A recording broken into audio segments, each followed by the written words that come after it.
vascular sign of Nara, the femoral artery pulsations are normally felt compared to the opposite side. It might be absent in cases of early dislocations, dislocations which have come to you early. Then you might sometimes palpate for the inguinal lymph nodes if there are any. Okay, if there is any swelling, you have to describe the palpation of that swelling. Now, after you finish your palpation, you have to also see for the anterior superior iliac spine whether that is square. So, how to palpate for the anterior superior iliac spine? You go palpating the inguinal area, and the first bony prominence that you palpate, you have to mark it with a marker. So that becomes your anterior superior iliac spine. And digitally palpating, my anterior superior iliac spine are on the same level. Now, after you have done your palpation, then you go to the range of movements. This is third on your examination. For range of movements, then hip always starts with if there is any deformity.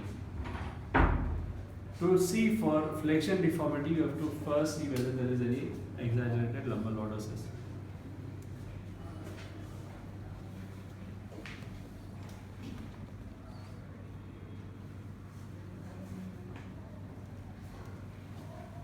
You have to make the patient absolutely calm and comfortable so that he cooperates with you in examination.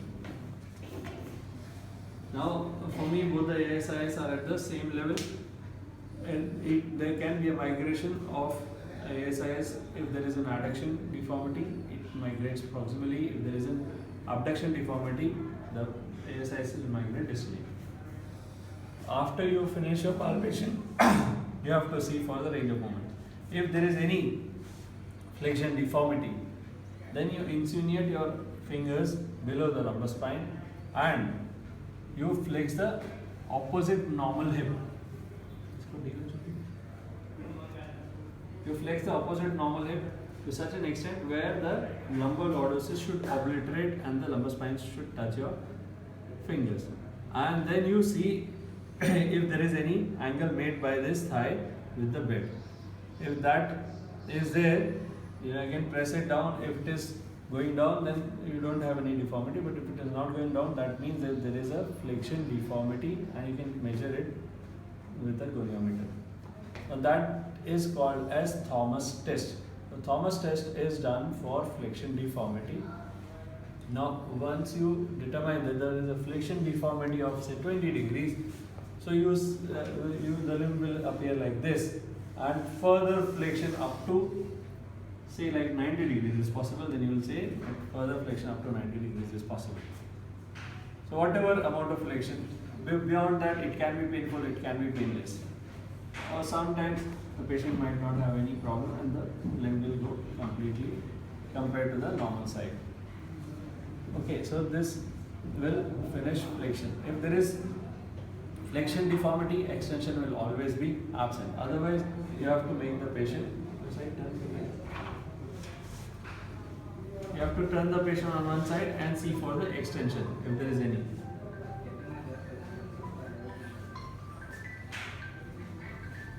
And see. So you have to see for the extension. Extension is usually 20 degrees in the normal hip. After you finish flexion extension, then you see for the adduction, abduction movements.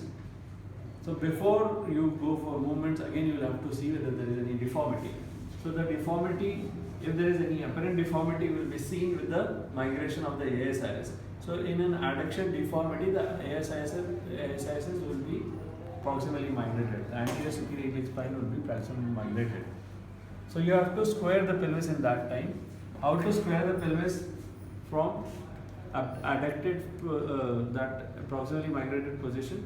You have to make the limb go in further adduction.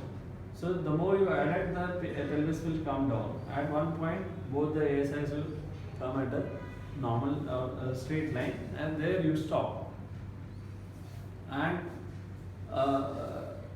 after that, you bring the limb to the neutral position again, and the moment it starts moving up, you stop there, and that will tell you the adduction deformity. So whatever it is, 10 degrees or 20 degrees, further adduction up to 30 degrees or 40 degrees, whatever it is possible that you have to tell.